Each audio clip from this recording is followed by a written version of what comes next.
DIRECTV has been creating some interesting ripples in the streaming space this year with the introduction of its new genre packs. First was My Sports, which at $70 a month at time of recording is too expensive in our opinion. But My Entertainment and My News are more reasonably priced. Especially when you compare it to another popular streaming option, Sling TV Blue.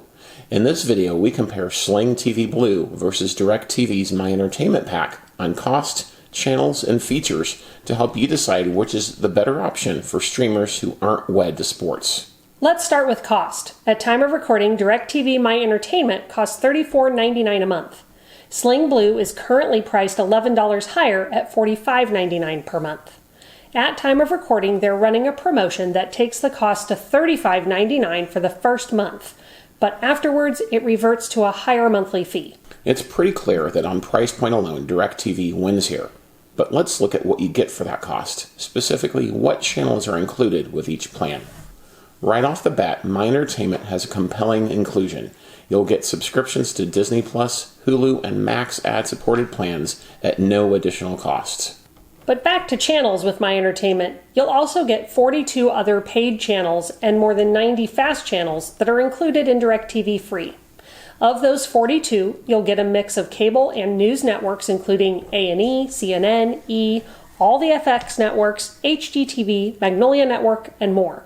What's missing, notably, are any sports channels. That's not the case with Sling TV Blue. A Blue subscription includes 48 paid channels and access to the more than 600 fast channels available through Sling FreeStream.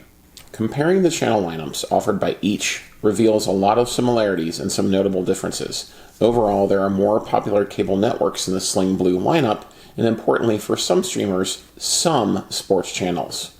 Channels you'll get with Sling Blue that are not included in My Entertainment include AMC, BET, Cartoon Network, Comedy Central, Fox Sports 1, NFL Network, Nick Jr., TBS, TNT, and USA Network.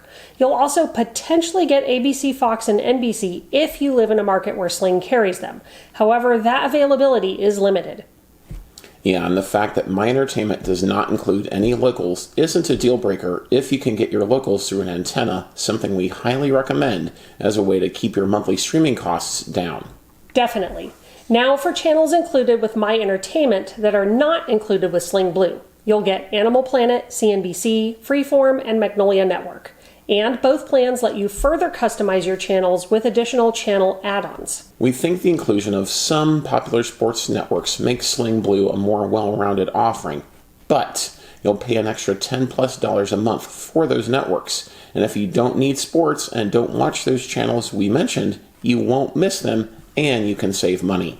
And let's not forget that My Entertainment includes everything on Disney+, Hulu, and Max. When you factor in all of that content and you consider that these are primarily directed at streamers not looking for sports, we think DIRECTV My Entertainment has the better channel offering. Now let's look at another factor to compare the two services on, included features. For this review, features we're comparing include number of streams, DVR, and interface. Sling Blue gives you 3 simultaneous streams and 50 hours of free cloud DVR. DIRECTV My Entertainment includes unlimited streams at home and 3 out of home and an unlimited DVR. And both offer convenient, easy-to-use streaming apps that are available on everything with a screen.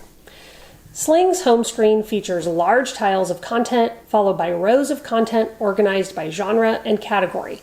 We like the extra filtering options Sling makes available in its live guide. And it's easy to record anything from the guide or from the bottom of the screen.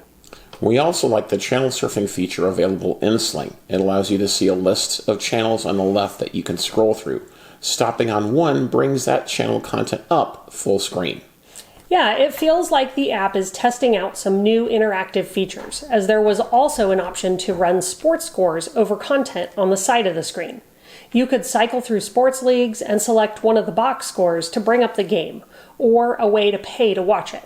Sling also has a nice DVR section, which made it easy to search and find recordings, and it has a solid selection of on-demand content. Looking at My Entertainment, if you're familiar with the DIRECTV ecosystem, you'll feel right at home, since it is the same experience, just with a different selection of channels, limited to the My Entertainment plan, obviously. We like the row of networks up top, followed by a bigger window that plays live content. Rows of content organized by category follow as you scroll down the home screen. And it's nice that for those who want a more traditional cable TV experience, you can choose to have your home screen default to the last live channel played. DIRECTV's live guide is just as easy to navigate as Sling's, and it's a bit cleaner. We think the inclusion of Sports Central in a plan that doesn't include sports channels is wonky, but overall the interface for each service won't disappoint. Yeah, really, the choice here comes down to content. If you're looking for a good selection of entertainment and lifestyle content, MyEntertainment gives you more for a cheaper monthly cost, especially if you add an over-the-air antenna for your locals. That makes the MyEntertainment pack a compelling option for quite a bit less than other streaming apps. Yes, while Sling TV offers a lot of flexibility and a more well-rounded channel lineup for those who want some sports, it costs more.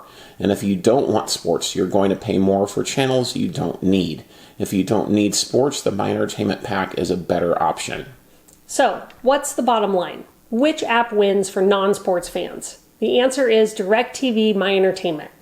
Honestly, it makes us somewhat concerned for Sling TV, as its offering seems to be falling behind.